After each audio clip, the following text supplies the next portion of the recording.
हम पढ़ेंगे and gate के बारे में, जो कि एक यूनिवर्सल लॉजिक गेट होता है। Universal logic gates basic logic gates का कॉम्बिनेशन होते हैं, जैसे कि basic logic gates and, not और हैं।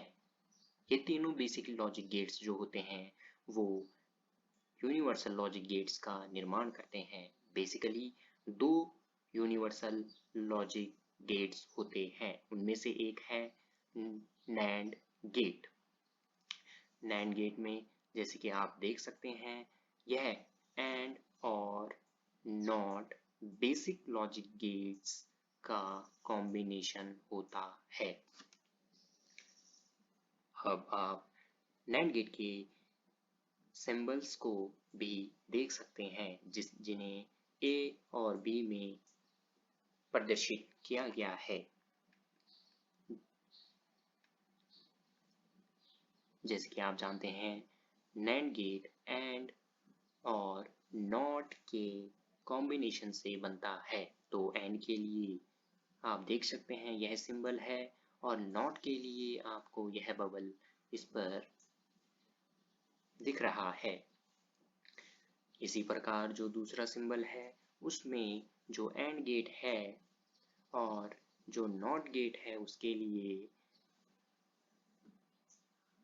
नॉट गेट के सिंबल को कुछ इस प्रकार प्रदर्शित किया गया है।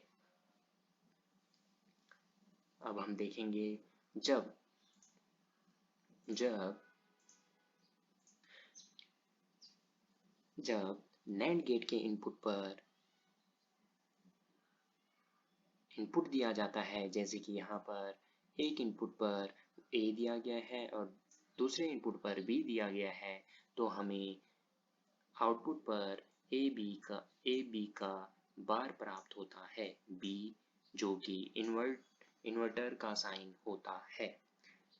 जैसे कि B में आप देख सकते हैं, जब हम A पर एक जो इनपुट है उस पर हम जब A देते हैं और दूसरे इनपुट पर B देते हैं, तो हमें एंड के आउटपुट पर ए बी प्राप्त होता है, और जो नॉट गेट है वह उसे इन्वर्ट कर देता है। जैसे कि आप यहाँ पर देख सकते हैं ए बी का बार। नैंड गेट के ट्रूथ टेबल को जानने से पहले हमें एंड गेट को जानना जरूरी हो जाता है, जिससे कि हम नैंड गेट को आसानी से समझ सकते हैं। आप यहाँ पर एंड गेट के सिंबल को भी देख रहे होंगे।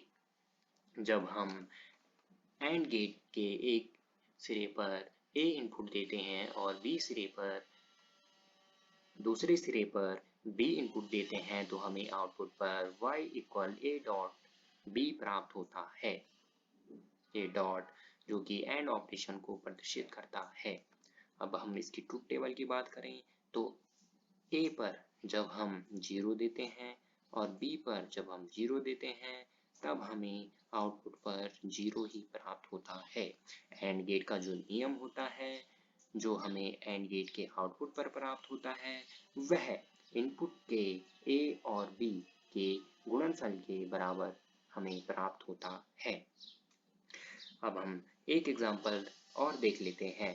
सभी ये जो 3 एग्जाम्पल आपको प्रदर्शित किए गए हैं, इन सभी में 0 जैसे कि 0 में 0 प्राप्त होता है, 1 में 0 प्राप्त होता है, 10 में 0 ही प्राप्त होता है। बस एक जो चौथी लास्ट कंडीशन है उसमें हमें एंड गेट के आउटपुट पर 1 प्राप्त होता है, जो कि एक हाई स्टेट को प्रदर्शित करता है। आपने एंड गेट को समझ लिया होगा। अब हम देखेंगे जो नैंड गेट होता है उसकी ट्रूथ टेबल को।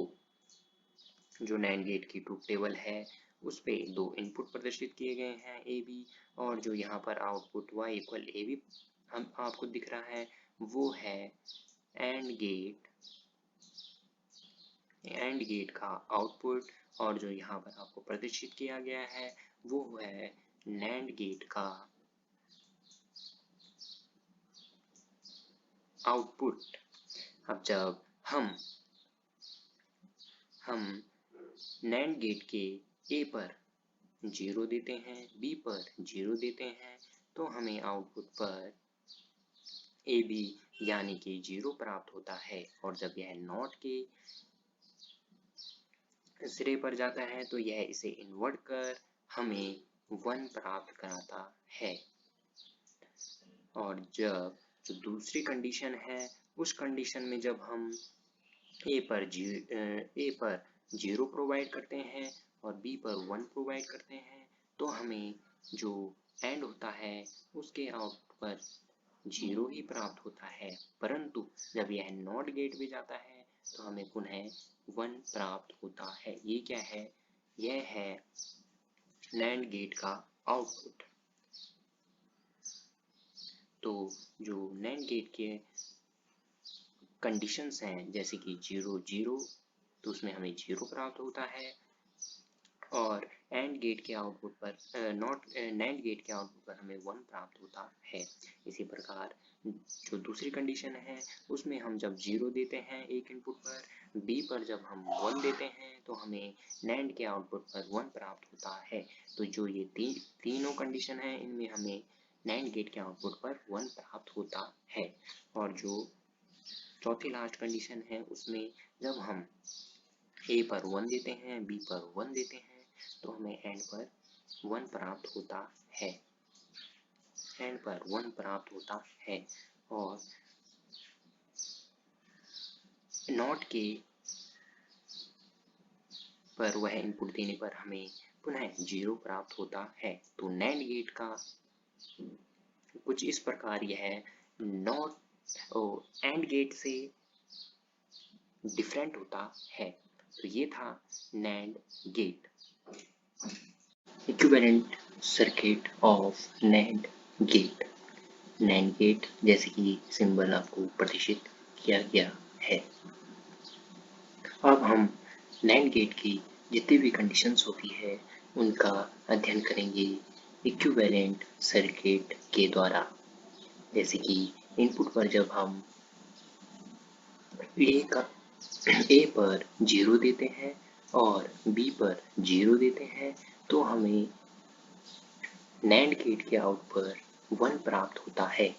जैसे कि हम इधर सिंबल में देख लें, जब हम ए पर 0 देते हैं, बी पर 0 देते हैं, तो हमें नैंड के आउटपुट पर 1 प्राप्त होता है, क्योंकि जो एंड का आउटपुट होता है वो होता है ए बी, जो कि 0 ही होगा। उसका जो इन्वर्ट होता है वो होता है 1। इस कंडीशन में हमें आउटपुट हाई स्टेट प्राप्त होता है, जैसे कि यहाँ पर आप देख पा रहे हैं। और जो लैंप होता है वो ग्लो करता है। इसी प्रकार हम दूसरी कंडीशन को भी देखेंगे। उससे पहले जो ये स्विच 1 है और स्विच 2 है, इन्हें ही हम ए और बी इनपुट के रूप में प्रयोग करते हैं। जब हम यहाँ पर 0 देंगे, जैसे कि आपको यह ओपन कंडीशन में दिख रहा है, ऐसे ही हम बी पर 0 देंगे, तो यह शॉर्ट सर्किट नहीं हो पाएगा, जिससे कि जो हमारा करंट फ्लो होगा वो कुछ इस प्रकार होगा और हमें आउटपुट पर 1 प्राप्त होगा, यानी कि हाई स्टेट प्राप्त होगी और ग्लो करता हुआ लैंप नजर आएगा। और दूसरी कंडीशन अगर हम देखें तो दूसरी कंडीशन में जब हम ए पर 0 देते हैं, और बी पर 1 देते हैं, तो हमें नैंड गेट के आउटपुट पर 1 प्राप्त होता है। जैसे कि यहाँ पर 1 प्राप्त हमें होता है। ये 1 प्राप्त तब हुआ जब एंड गेट के इनपुट पर 0 और 1 दिए गए, जिससे कि हमें एंड के आउटपुट पर 0 प्राप्त हुआ। और फिर नॉट के द्वारा इसे 1 में इन्वर्ट कर दिया गया। तो ये था नैंड गेट की दूसरी कंडीशन, जिसमें कि जो आपका स्विच 1 है, या इसे A मान सकते हैं और इसे B मान सकते हैं। जब हम A पर 0 देते हैं, B पर 1 देते हैं, तो इस कंडीशन में भी जो आपका सर्किट है वो शॉर्ट सर्किट नहीं होता, और जो आपका करंट फ्लो होता है वह कुछ इस प्रकार होता है, जैसे कि आपको आउटपुट में 1 और लैंप ग्लो करता हुआ प्रतीत होता है, आपको लैंप ग्लो करता हुआ मिलता है। तो ये थी दूसरी कंडीशन। जो तीसरी कंडीशन है, उस कंडीशन में जब हम इनपुट A पर 1 देते हैं, इनपुट A पर 1 देते हैं और B पर 0 देते हैं, B पर 0 देते हैं, तो हमें NAND के आउटपुट पर तब भी 1 प्राप्त होता है। जैसे कि आप सर्किट में देख सकते हैं, ये A है और ये B है। जब हमने A को 1 दिया और B को 0 दिया, तो तब भी आपका सर्किट शॉर्ट सर्किट नहीं होता, और जो आपका सर्किट है, जो आपका करंट है, उसका पाथ कुछ इस प्रकार होता है, जिससे कि हमें आउटपुट में 1 प्राप्त होता है और लैंप ग्लो करता हुआ दिखता है। तो ये थी दूसरी कंडीशन, जिसमें कि हमने नैंड गेट के इनपुट पर A का मान 1 रखा और B का मान 0 रखा। तब हमें जो AND के आउटपुट पर प्राप्त हुआ वो हुआ 0, और फिर यह गया नॉट के इनपुट पर, जिसे कि हमें नॉट से 1 प्राप्त हो गया और आउटपुट हमें हाई प्राप्त हुआ। अब जो चौथी लास्ट कंडीशन है वो है जब हमने A पर 1 दिया और B पर भी 1 दिया, तो देखते हैं क्या होता है।